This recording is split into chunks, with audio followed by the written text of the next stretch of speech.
Well, hello, our fellow friends, our fellow neighbors, and our fellow shining stars. Our next trolley stop is here, and our next trolley stop is now. Welcome back to another all new episode of PR from the Heart's Children's Book Spotlight Series. To be precise, we have reached episode number 239. That is the 209th trolley stop here at the Children's Book Spotlight Series here at PR from the Heart. My name is John Masiulionis, the manager of PR from the Heart and the host of the Children's Book Spotlight Series, joined as always by my faithful furry friend and forever companion, little Forrest, who reminds me on each and every trolley stop that we spend together that he is not only my co-host in this wonderful journey called life, but he's also my co-host on the Children's Book Spotlight Series. I am also the author of the new children's book, Walking Each Other Home, Zachary's Mission, a Hospice for Children, illustrated by Roxana Barwinska and published by Trolley Stop Publishing. We're super excited to spend some quality time with all of you, wherever you are, wherever you may be. One of our favorite times of the year is the springtime, but it's specifically speaking the month of May. If you are watching this episode in real time, we are commemorating Mental Health Awareness Month, and especially with everything that is happening in the world amidst the current climate, it's always a good feeling, if we may pardon the verbiage from our favorite friend and neighbor, Mr. Rogers. It's always such a good feeling when we can provide useful and supportive tools, resources of care for children, parents, families, caregivers, and educators, especially for our children who are moving through challenges. And today, on this particular trolley stop, if you remember growing up, and it's still in existence, but you remember growing up and when we watched Sesame Street, and they would say that, this particular episode is brought to you by the letters this, and such and such. Well, today, this episode of the Children's Book Spotlight Series is brought to you by the three letters P, D, and A. PDA stands for Pathological Demand Avoidance. Now, you might be saying, John, wait a minute. You're not a scientist. Let's not go too much down the rabbit hole. It always helps when we are diving into something that is very, not only sensitive, but very specific, something that is actually not very well known in many respects, that we have experts that join us here on the Children's Book Spotlight Series so we can do our part to be able to talk about these issues in a heart-centered, soul-centered, compassionate, empathic way. We're, of course, coming off the heels of Autism Awareness Month, and there's special children that are out there that need our care. They need our support when they are doing their part to be able to express their big emotions and their big feelings. It really is a cry for help to say, I want to be seen, I want to be understood, I want to be felt, I want to be acknowledged. There's an amazing children's book that is helping us literally put everything together. That's a Blocks reference for those of you who are like 3 steps ahead of me. We encourage all of you, our listeners and viewers, our friends and neighbors, and of course, our fellow shining stars, to head on over to the official website of Dr. Schaefer, which we have included in the description below. Of course, one of the many ways that you can also pledge your support for Dr. Schaefer is by leaving a 5-star review for her brand new children's book, The Boy and His Brightly Colored Blocks, that is now available, worldwide launch this week if you are watching this episode in real time of the Children's Book Spotlight Series. In addition to leaving that 5-star review for Dr. Schaefer, one of the many ways that you can also pledge your support for her is by heading on over to your favorite children's or independent bookstore, your favorite local libraries. We like to say here on the Children's Book Spotlight Series, those are the pillars of our community. If they do not stock their copies of The Boy and His Brightly Colored Blocks, make that kind recommendation. Let them know that you heard about it right here on episode number 239 of the Children's Book Spotlight Series. And also, we're super excited to have spent some quality time in person with our favorite friend and neighbor. He's with us over our shoulder, as always. You remember him and you love him as the beloved Mr. McFeely on the popular long-running children's television program, Mr. Rogers' Neighborhood. We had the opportunity to commemorate the 4-year anniversary celebration of the Neighborly Reviews Bookcast, the sister program of the Children's Book Spotlight Series. Of course, we were just recently at the Center for Media Innovation in downtown Pittsburgh, Pennsylvania, on the campus of Point Park University. So if you want to learn more about Dr. Schaefer's journey, we always call these things, when we have some synergy between the two programs, it's kind of like if you still listen to records, and I still do on my end of things, it's kind of like the A side to the B side or the B side to the A side. But most importantly, you can also enjoy Dr. Schaefer's special in-studio interview with myself and David Newell on the 4-year anniversary celebration of the Neighborly Reviews bookcast. But if you're joining us on the Children's Book Spotlight Series, we're going to be diving even deeper in the process. And of course, welcoming one of our favorite neighbors, the Trolley. Of course, it's been racking up a lot of mileage in 2025. The Trolley is just a wee bit tired, but it is enthused, it is engaged, it is ready to head on over to the beautiful state. It's called the Mitten State, if I'm not mistaken, heading over to the beautiful area of Michigan. This is the time of the year in which you'd like to live in Michigan because the weather's getting warmer and nicer, and they have heat. Thankfully, they have heat in Michigan. We're putting that intention out to our good friends and neighbors in Michigan as well, too. Joining us is neurologist and children's author, the creator of The Boy and His Brightly Colored Blocks, one of our favorite neighbors here and a proud member of the PR from the Heart family, Dr. Shafer Stedron. Dr. Schaefer, thank you so much for spending some quality time with us here in the process. And it feels like we just saw one another not that long ago, which is the truth. Exactly, John. Well, I am so appreciative to have this opportunity to spend time with you because it is always such a joy, and also to share more about my children's book, The Boy and His Brightly Colored Blocks, and the message that we're trying to share with it. We're going to be diving in deep into The Boy and His Brightly Colored Blocks. We're also going to be talking about Dr. Schaefer's amazing podcast as well, too.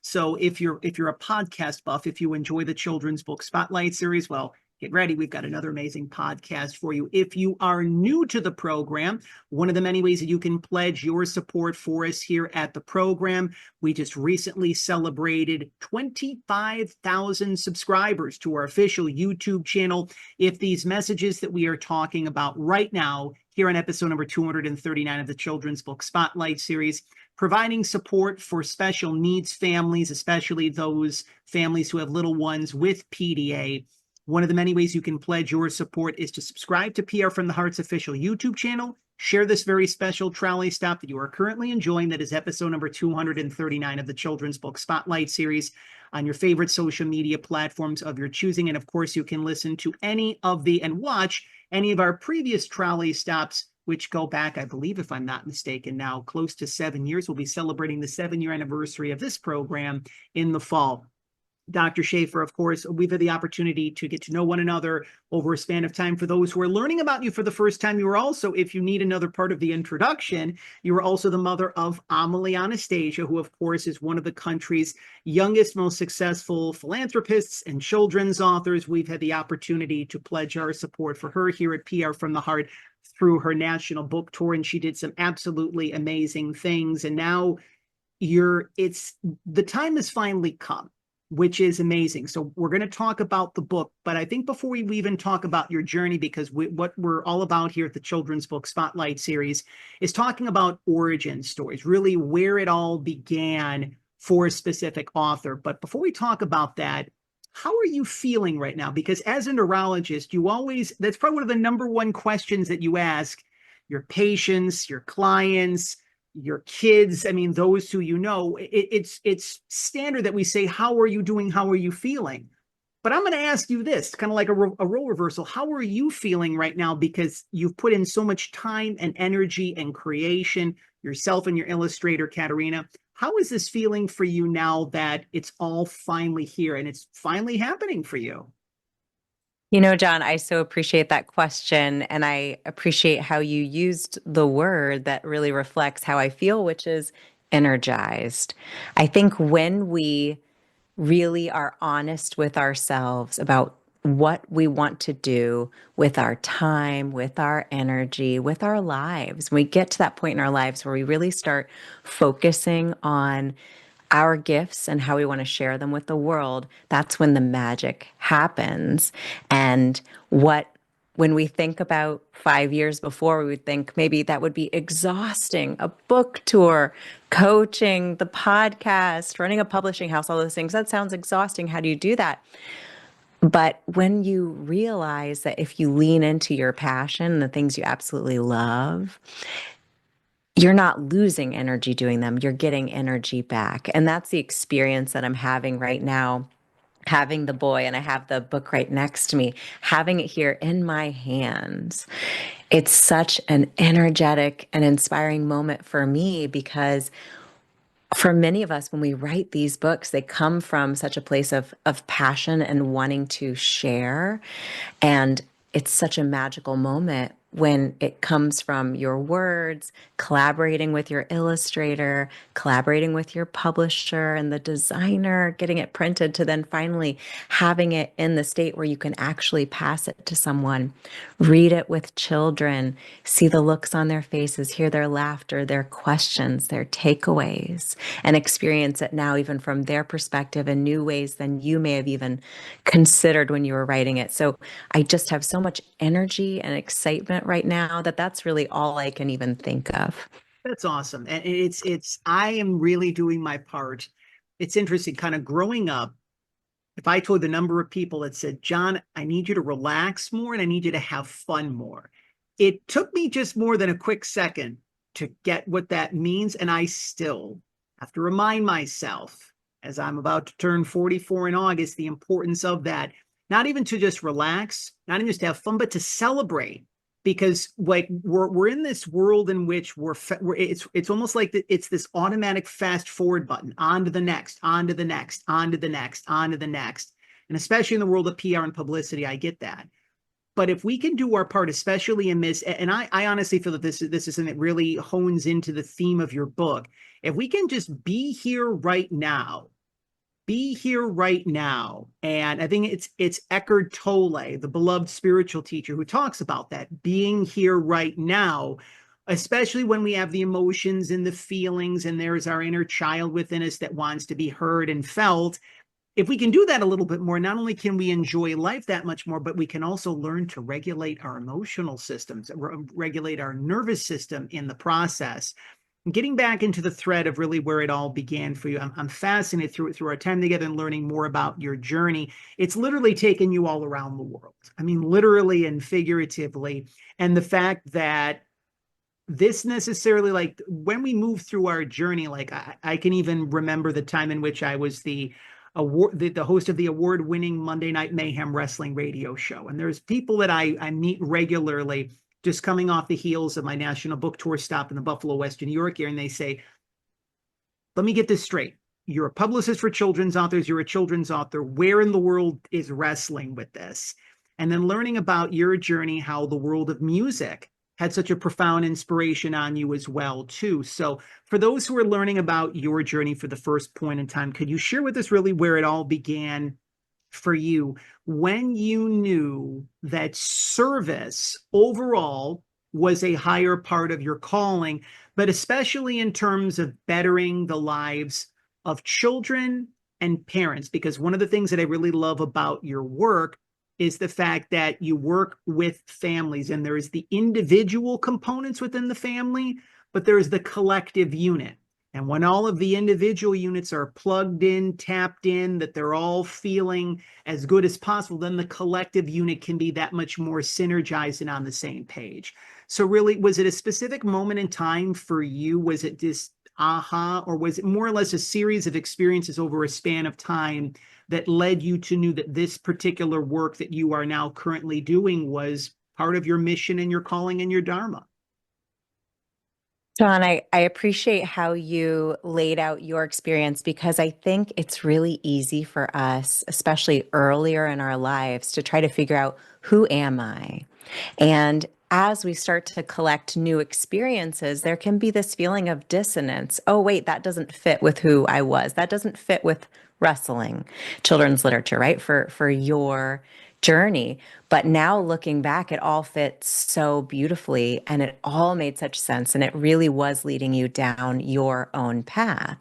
And for myself, I've had the same experience, and every little stop on my journey was leading me to where I am. And I could not be who I am and do the work I do without having experienced those things. If I hadn't been a musician professionally from the ages of 14 until 20, and I hadn't had those really early life experiences, I wouldn't have had that same creativity, potentially not the same work ethic, the ethic that I had with regards to my work that I learned from being in the music industry as a young adult really helped me when I went to medical school, because this wasn't the first time that I worked around the clock and I had to wear many hats and be performing, because part of becoming a physician is not just understanding medicine and learning the anatomy, but it's also knowing how to communicate.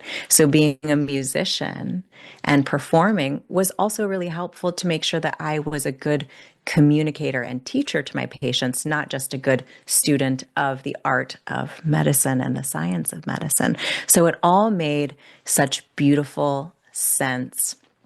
And for me, becoming a children's author, that really was born out of me leaning into what was meant for me and really allowing myself, when I have a feeling, when I have a thought, and I feel that message needs to be broader, not allowing what I call limiting beliefs or those little voices that are in our heads that say, oh, that message, okay, maybe it's important to you, but who else wants to hear it? Not letting those keep you from sharing those important messages, because you wouldn't have written it down if it wasn't important. And children's literature is such a beautiful way when you talk about how, for myself, it's been really important to include children in the teaching and in the journey and in this reclaiming your story and building your beautiful life that's so important to me as a part of my overall mission with everything that I'm doing, with talks with Dr. Schaefer, with my publishing house, Little House of Dreams Publishing. So the beautiful thing about children's literature is, especially for this age group, in this preschool, kindergarten, first grade age group, these are books that are shared, not only read by children, but they are read also by their caregivers, by True. mom, dad, grandma, stepmom, stepdad, teachers, librarians. It's read to them often. And when we think about issues like that, which is covered in the book, emotional regulation, which is something we all need help with, not just those of us who maybe have PDA or autism or other mental health challenges that make us have to be even more intentional with how we navigate emotions together as caregiver child, for example. When we read a children's book together, the child learns in an age appropriate way, and the reader learns, the caregiver learns. And when it comes to mental health for children who have these challenges, we need to support them and help them. But a big, if not the biggest part of doing so is supporting, helping, and educating, giving the tools to parents. And so children's literature is actually the perfect place to start this conversation so that maybe families start to see something that they had before written off as bad behavior, or Mm. maybe I'm not parenting well, or I need to do this or that. I need to be more firm. I need to have more routines or boundaries, when really it would be more effective to help them lean into connecting with their child rather than correcting their child. But maybe that's something that wasn't modeled to them when they were growing up. Correct. And so it's a great opener to see a different way to manage these situations, to connect rather than correct, so that if they do happen to see themselves or their child in this book, they may be inspired to talk to their pediatrician, to And have have an assessment.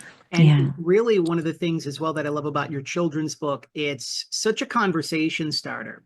And especially since when parents are doing their part to raise their children, no parent is perfect. It's always learn as you go. And parents still, and caregivers and even grandparents, we all still have that emotional ish, right? I tend to refer to it as the ish, the ish. Some people will call it as the pain or the trauma or the wounding or the older stories or the paradigms or things of that nature. And we only know what we know based on the inner work that we're doing and then based on what was passed down to us. So to have a resource like The Boy and His Brightly Colored Blocks and the work that you're doing with Talks with Dr. Schaefer, it can really, again, create that conversation starter to say, you know what, maybe I don't necessarily know everything. And even if I'm moving through the deepest of the deep, whether it be myself or my child, I know that I'm not alone, because we can be very harsh and judgmental on ourselves. We live in a very judgmental society. So just knowing the fact that there's this support that's out there, especially that you're providing, is amazing. Now, in terms of one's journey, we all move through challenges, and it's very easy, like, especially when we interview celebrity children's authors, New York Times bestsellers on the program, it's very easy to see New York Times bestselling children's author or insert celebrity children's author here. Like, for example, when we had Craig Melvin from NBC's Today Show, or when we've had different other celebrities on the program over the years, it's easy to think that they have it made in the shade, but they don't, right? They too move through the challenges, the difficulties, the obstacles, the problems, the stressors, the troubles, and worries. And of course, with the title of doctor, people may think you have it made in the shade, that you don't have a care in the world, and you don't have a problem in the world, I should say, and that everything is, and it's, we'll talk a little bit more about that, the fact that you're balancing the launch of your new children's book, having many clients on your end of things, a successful podcast, taking care of a family with two children, the self-care that you give yourself, and probably missing a couple things along the way. But specifically speaking of note, what were some of the main challenges that you feel, whether it be through the course of your life, and especially over the course of the creation of this story? What were some of the challenges that you moved through specifically of note, and what were some of the specific things that help you to get through the other side of those challenges? Because obviously you are on the other side, because we are holding your book in our hand. Well, I would say, to focus on this book, we were really inspired as a family by navigating our youngest child's really big emotions, and the fact that for him as an individual, we needed to navigate them completely differently than we had navigated older children or other people that we knew. And as we were learning how to do that, we've all had that sensation as a parent when we're out in public and our child is having a tantrum, or maybe even a full out, just dysregulated state. They may even be hurting us, hurting themselves, breaking something, right? These things happen with kids, and especially when we have children who have PDA or pathological demand avoidance. This can be something that we are trying to navigate every day, and especially with young children and people who are coming into parenting with their own history, as you alluded to earlier, and they're still figuring things out. It can be really tough. And it can be really easy to fall down these water slides in our mind, these patterns of feeling things like shame or blame and wanting to go into control. And as you are in that place, fortunately for me, with my training and my own experience of growing up in a family and having the ability to take a step back, decide what are the things I want to take, what are tools, and what are lessons, right? What are things that I don't want to take the behaviors with me, but I'm going to take the lessons from things that I experienced or that people I knew experienced. So for myself as a neurologist with a degree in psychology, I was able to use those skills and start to learn how to redirect. And I call this the messy middle, right? Like you said, everyone's got to go through it. It doesn't matter if you're a physician, you're a teacher, right? It doesn't matter if you have experience in this, you're a psychiatrist or a psychologist. It's still different when it's your child that you are helping. But the challenge of doing that and the pain of the breaking of those old patterns, going back to that idea of bringing the blocks of the story and actually the moral of the story, which is that things break. We have breakdowns in communication. Our expectations are broken. We may have fights. Things break, but they have to break to be built. And so for myself to go through that building process, it became important to me and obvious to me that there was a really important story to share here, especially from our perspective.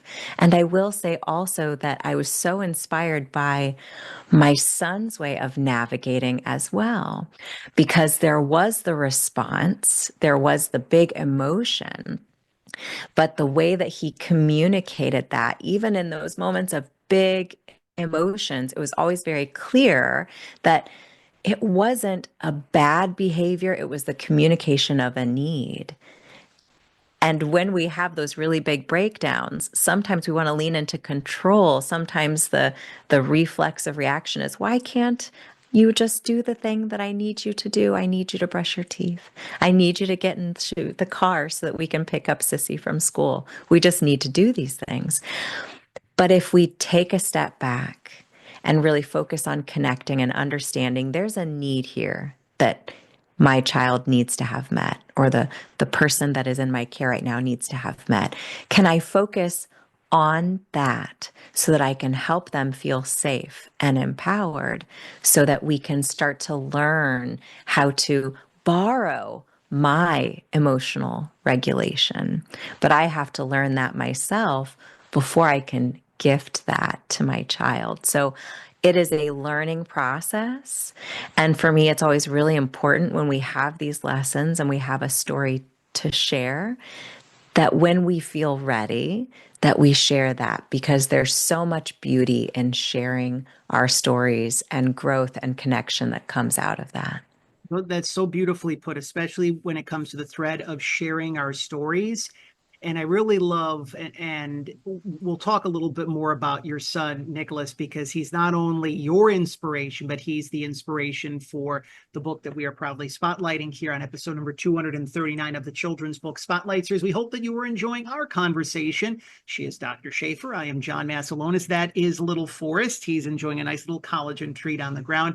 We hope that you are enjoying this very special conversation. Here again, episode number 239 of the Children's Book Spotlight Series. We're about ready to crack the cover and dive into the pages of Dr. Schaefer's brand new children's book, The Boy in His Brightly Colored Blocks. Again, shout out to Katerina, Dr. Schaefer's illustrator, who's done a wonderful job with the illustrations. Again, we encourage all of you, our listeners and viewers, our friends and neighbors, and of course, our fellow shining stars, to head on over to Dr. Schaefer's official website, which we've included in the description below. One of the many ways you can pledge your support is by leaving that 5-star review that lets Dr. Schaefer know that she's doing wonderful and much needed work for children, parents, families, educators, and for those who love great children's books. Of course, if you head on over to your favorite local library, your favorite children's or independent bookstore, and if they do not stock their copies of The Boy in His Brightly Colored Blocks, make that kind recommendation. Let them know that you heard about it right here. That's the tip of the cap that we like to say here on the Children's Book Spotlight Series.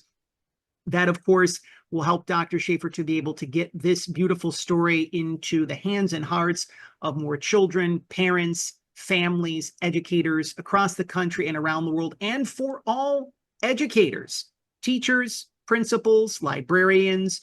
We are doing our part to really make, not only right now in this current moment, in the real time, the spring of 2025, but we're doing our part to make this the best back to school season in recent memory. We don't necessarily want to, especially with everything that's happening in the world, we don't want to think that, this is going to be the worst back to school season since COVID 2020. One of the many ways that you can do your part to be able to make this the best back to school season and the best brand new school year in recent memory, 2025-2026, schedule your author's school visit with Dr. Schaefer again by visiting her official website in the description that we've provided below.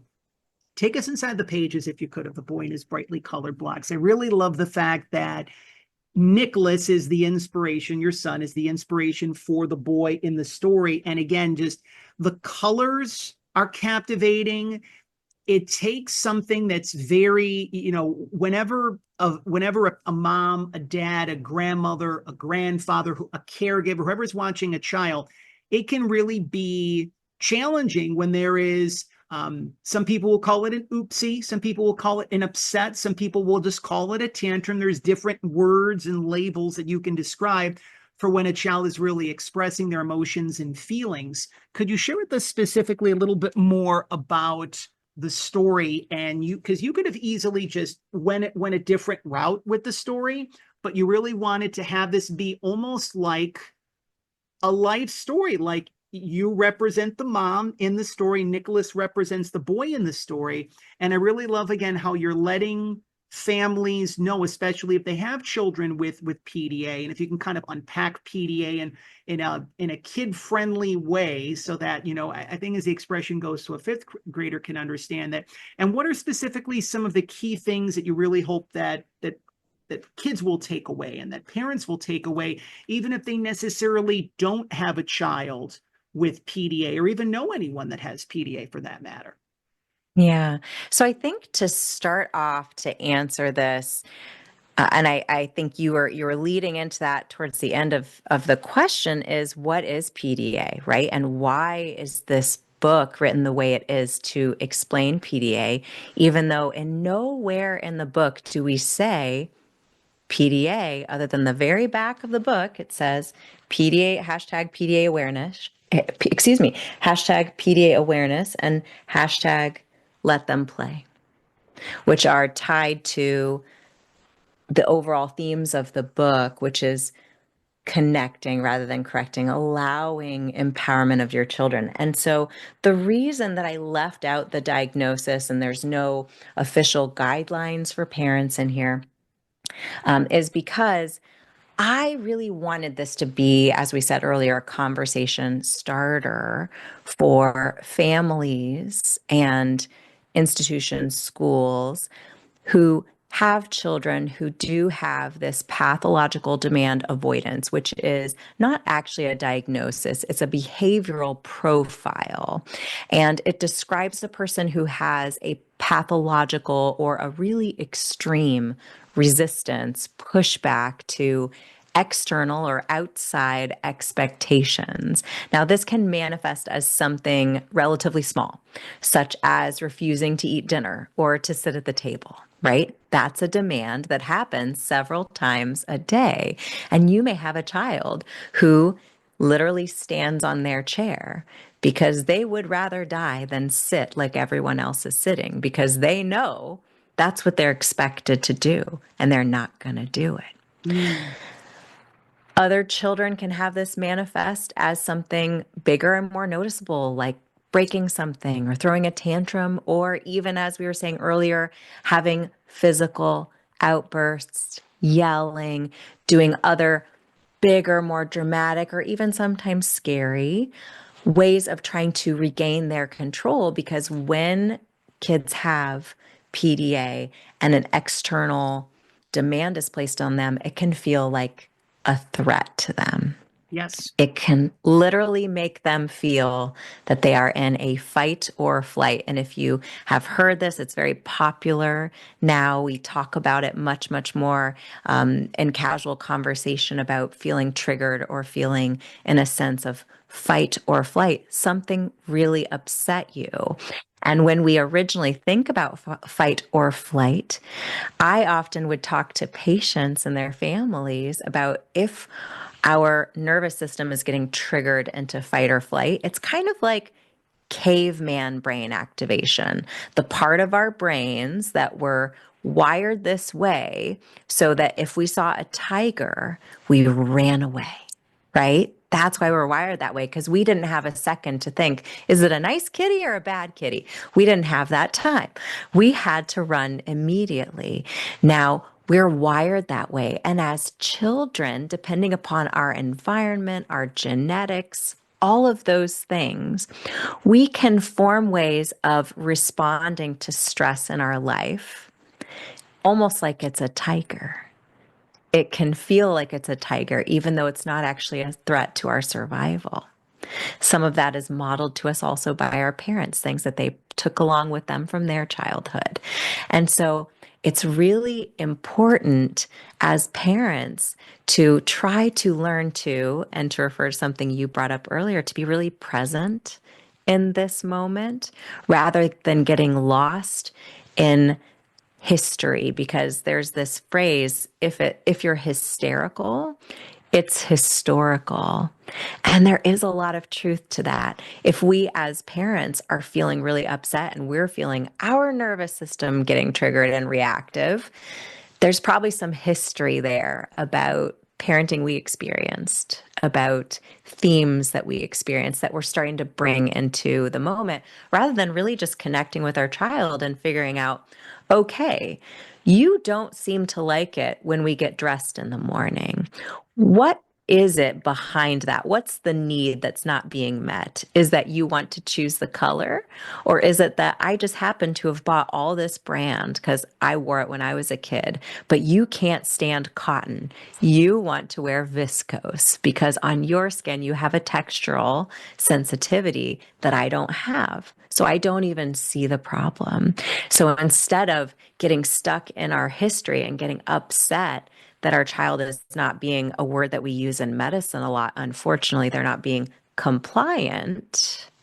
If we leave that, what I call kind of a bad C, when we're having a disconnect with our child, when there's a conflict, and instead say, I have a method called I see you. And if we focus on the connecting C's, right? Collaborate with you. How can I connect with you? How can I collaborate with you so that I understand what is the need that is behind this behavior rather than framing it as just bad? And so the book uses this boy's love of blocks as the unifying activity that all day long he really wants to focus on. And we know children who have autism or other neurodivergent tendencies, they often have special interests and they can be really, really engaged with them and not as engaged with the rest of their world, but they still have to brush their teeth, pick up sister from school or other siblings from school. They have to eat. They have to bathe. They have to wear clothes. We can't leave the house naked. But we don't have to leave the house wearing what mom wants us to wear Right. necessarily. There can be some collaboration and some choices there. So, what the book aims to do, I aim to do with the way that I wrote it, was to allow the repetition of the love of the blocks to frame how, if you're a person with this challenge, or even if you're just a kid and you just love your blocks and you don't have PDA and you're constantly being brought away from it, how does that feel? What is that rainbow of emotions you're going to be navigating?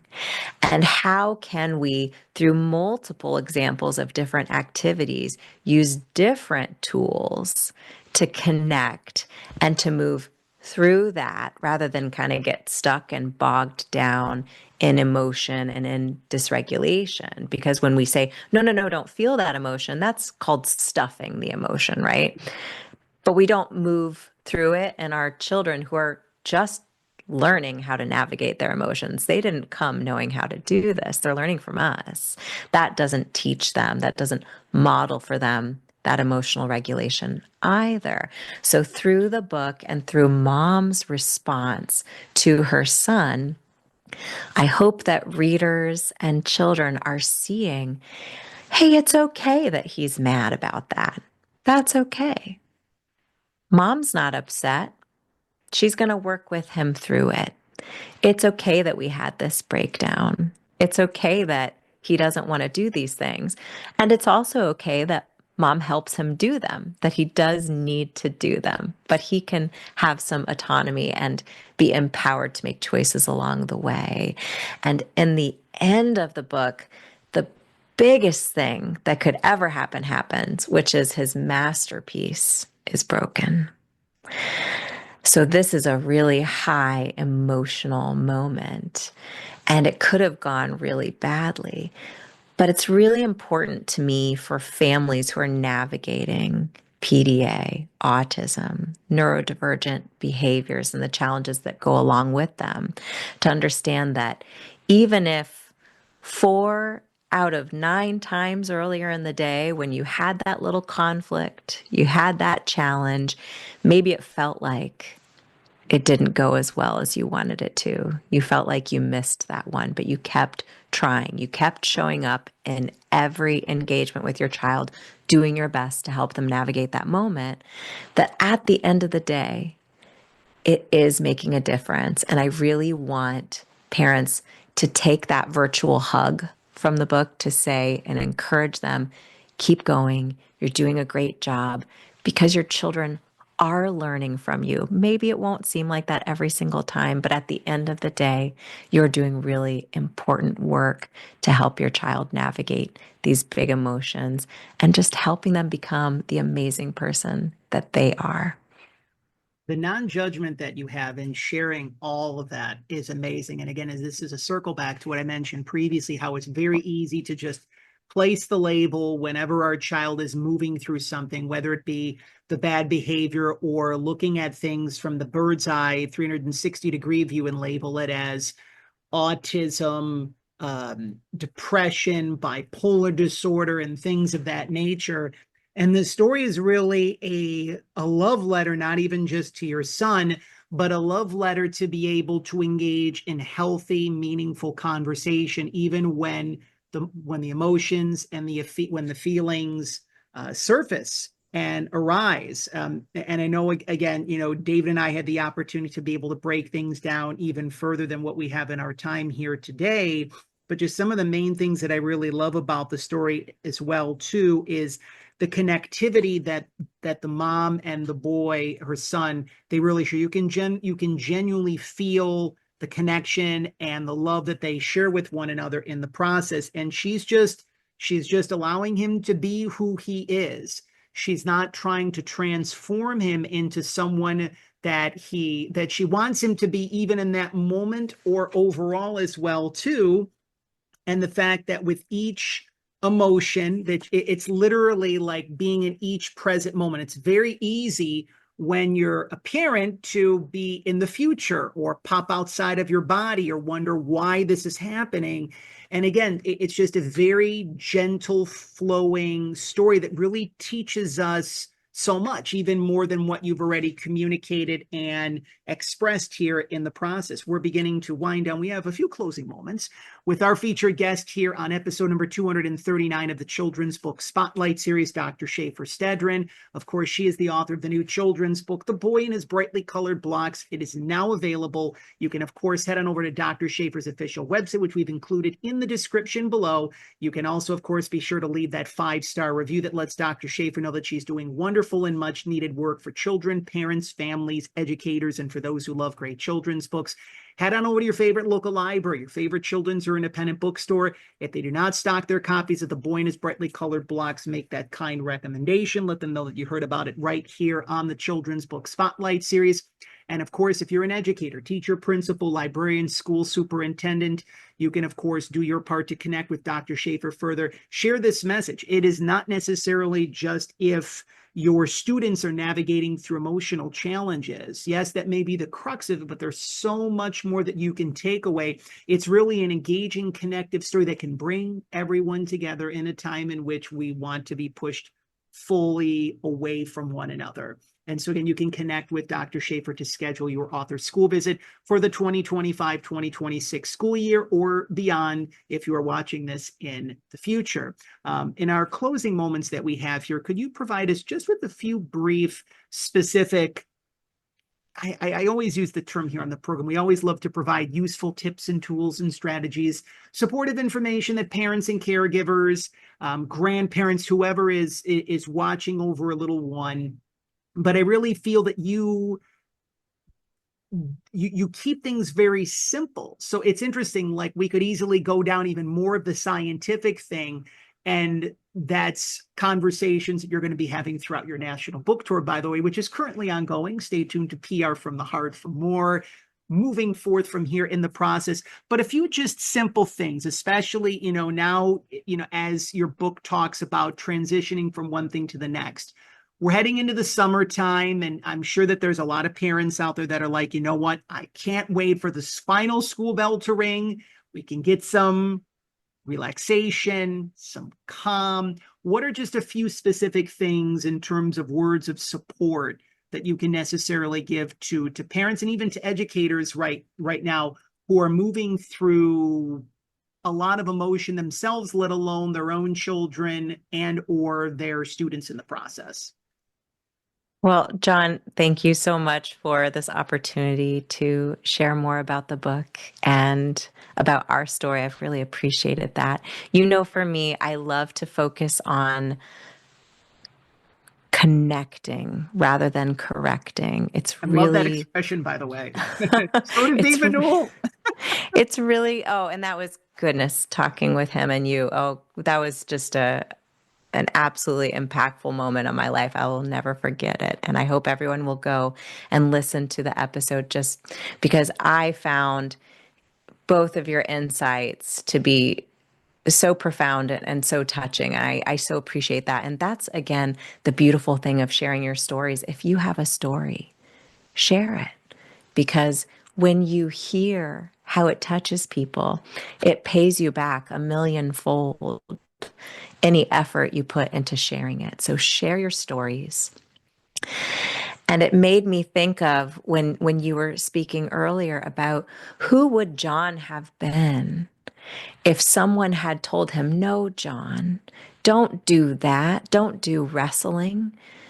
You're a children's author and you're a publicist. Don't do that. That's not where you're going to end up. You wouldn't have ended up where you are because you didn't have that experience. That was an integral part of you becoming who you were. And it's the same with our children. When they are stuck in this feeling of big emotions, they're feeling stuck. We can get stuck with them, right? And we can tell them that that's wrong and that's bad. But we don't really know who they are. The gift that we can have, that we can give to them, is of emotional regulation, of teaching these lessons of how to navigate the waves, but we can't tell them which waves to surf. We can't tell them where the winds are going to come from because we don't know. And if we burden ourselves with that, with wanting to impart upon them who they are, we miss out on really connecting with them and learning who they are. So I think that's something else that we can really intentionally try to let go of, this feeling that it's our duty to tell our children who they are so that they're okay.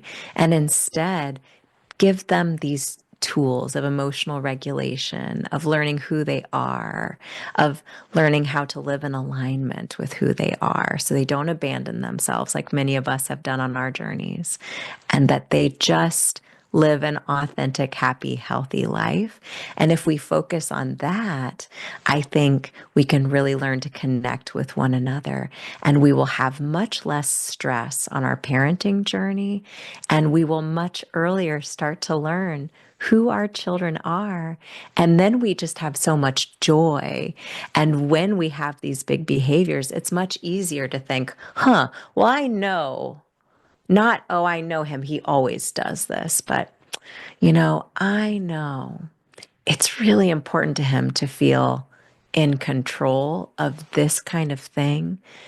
And I'm a smart parent. I know what I'm doing. How am I going to help him meet that need, but also make sure he does the things he needs to do in life, and that I show him consistency and routine, but I also show him how to make good choices and how to feel empowered. They're not mutually exclusive. So I would love to gift through the book and through conversations like this that I'm so grateful for, these concepts and ideas. And I would love to hear from people if they decide to take little tools and practice them for their families or in their classrooms. I want to hear how it went. If they have other tools that they came up with other than the I see you and connect, don't correct. What did your family come up with as ways to learn how to break down maybe ways of communications that don't work that well and build new ways of connecting with one another? We always close out every program. And of course, we felt the presence and the spirit of our favorite neighbor, of course, the host of the long-running beloved children's television program, Mr. Rogers' Neighborhood. When we were in Pittsburgh together at the Center for Media Innovation in downtown Pittsburgh on the campus of Point Park University, we Fred so beautifully did this in many ways, shapes, and forms, whether it be through his time on The Neighborhood, when he spoke at college commencement speeches across the country, most notably when he received his Lifetime Achievement Award at the Daytime Emmy shortly before he passed from stomach cancer. And he always kept the time, Schaefer, whether it be 15 seconds, 30 seconds, or a full minute. He encouraged us to remember those who helped love us into being. If there would be three people that come to mind, who are some of the people that have helped to love you, Dr. Shafer Stedron, into being? Oh, I couldn't choose three people because I'm such an amalgam of this beautiful world of people. But I'm so grateful for everyone who's touched my life in my personal life, my parents, my mother. I have a wonderful, supportive husband who has been integral in my journey and in my reclaiming of my story. And my children are such inspirations for me every single day. And I think also about people on my professional journey. Never forget the impact that your presence has on people and the fact that they may not remember what you said to them, right? I may not remember the name of that college professor or the name of that physician that I worked under in residency or medical school, but I will remember how they made me feel. Love And that. what do you It's want to true. gift? Yeah. And that is something that it's long since been said that whether those people are near or far, whether they are still with us walking this earthly plane or they're shining down from heaven, that they are smiling, knowing the indelible impact that you're making now and that you're continuing to make on the lives of children and parents and families and educators and those who love great children's books. When we hear the trolley, that means that it is time to go. But fear not, there are many more magical trolley stops to come on the children's book spotlight series. Of course, Little Forrest always likes to contribute on every children's book spotlight series. So before we forget, if you are a fan of movies, if you're a cinema buff from the 80s and 90s and even into the early 2000s, you may have remembered the late Siskel and Ebert. When they loved a movie, they gave it 2 thumbs up. Well, one of the fastest growing endorsements in the world of children's literature is when Little Forrest proudly gives 2 paws up for a children's book that we are featuring here on the Children's Book Spotlight series. Forrest and I had the chance to fully enjoy multiple times over The Boy and His Brightly Colored Blocks. So thank you, Little Forrest, for giving 2 paws up for The Boy and His Brightly Colored Blocks. His contribution to episode number 239 of the Children's Book Spotlight series. I know Amelie will get a kick out of that as well, too. We encourage you once again, if you haven't had the chance to do so, to enjoy episode number 48, the 4-year anniversary celebration of the Neighborly Reviews bookcast, where David and we deliver a heartfelt review of The Boy and His Brightly Colored Blocks and also have a sit-down conversation with Dr. Schaefer so you can learn more about her journey, more about this beautiful story and how it's like an A side to the B side, how they synergize together. Stay connected to PR from the Heart at social media at PR from the Heart. For Dr. Schaefer, she's literally crisscrossing the country. We know the feeling. She's racking up her own frequent flyer and trolley miles in her own way. So it's such an honor and privilege to be of service to Dr. Schaefer and help her share her story with children, parents, families, and educators. And then, of course, our friends in the media as well, too. But again, as we've heard the trolley, that means that it is time to go. Fear not. Again, more magical trolley stops to come here as we're almost ready to head into the summer season, one of our favorite times of the year, the summer reading season. And then sooner than we know it, it'll be the back to school season and the holiday season. And around that time frame, we're going to be celebrating our 7-year anniversary celebration of the Children's Book Spotlight series. If you are a children's author, if you are a middle grade author, would love to share your story, your inspiring story, that is, and the release of your brand new children's book and a forthcoming edition of the Children's Book Spotlight series, connect with us via our official website, prfromtheheart.com, or connect with us via any of our social media platforms that you now see on screen. Instagram, Facebook, and X, all at PR from the Heart. And again, we've mentioned it once or twice, maybe even more than that, actually. Of course, we just celebrated the 4-year anniversary celebration of the Neighborly Reviews bookcast. We are super blessed and jazzed that it's become one of the most popular children's book review programs for parents and educators and librarians, not only across the country, but around the world. So if you were a children's author and would love David and I to deliver a heartfelt review of your brand new children's book on a forthcoming edition of the Neighborly Reviews Bookcast, you know where to connect with us at PR from the Heart on social media, Instagram, Facebook, and X. And of course, for all children's authors whose journeys are just taking flight, we have been privileged to be of service to some of the top names in the world of children's literature, ranging from iconic celebrities like Sharon Lois and Bram, Skinnamarink Dinky Dink, Skinnamarink Doo, We Love You, to some of the top award-winning and best-selling children's authors traditionally published in the world of children's literature. John Parra, Catherine Roy, who I still feel will be winning a Caldecott very soon. And of course, to those authors whose journeys are just taking flight.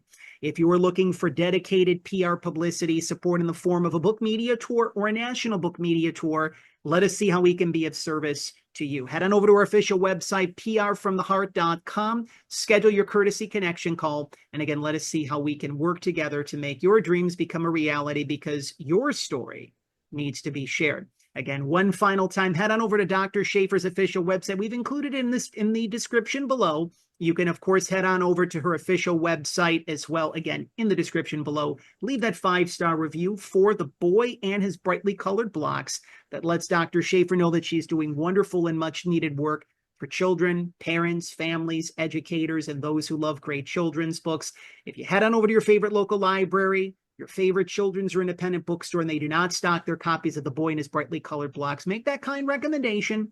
Let them know that you heard about it right here on episode number 239 of the Children's Book Spotlight series. And again, all teachers, principals, librarians, school superintendents, all educators, you can connect with Dr. Schaefer to schedule your own author school visit for the upcoming 2025-2026 school year and beyond by heading on over to her official website, which once again, we've included in the description below. We want to thank you for your continued support of PR from the Heart, for your continued support of children's authors and illustrators across the country and around the world, such as Dr. Schaefer, who are doing wonderful and much needed work for children, parents, families, educators, and those who love great children's books. Of course, not only for your continued support of PR from the Heart, but your continued support of the Children's Book Spotlight series. As we like to say, without you, there would be no us. For your continued support of local libraries, children's and independent bookstores, as we like to say here on the program, those are the pillars of our community. But above all else, we want to thank you for helping us to walk home the children of the world one final time. We always feel his presence. We always feel his spirit whenever we are in this chair, whenever we are here in our studio, here in the PR from the Heart offices. We feel the presence and the spirit of Fred Rogers. Did you know that Fred weighed 143 pounds during his entire natural adult life? You might be wondering, Dr. Schaefer, John, Little Forrest, why are you mentioning this as you were about ready to fade to black? Well, there's a reason why we're doing that. In his own private numerology, Fred knew what he was doing.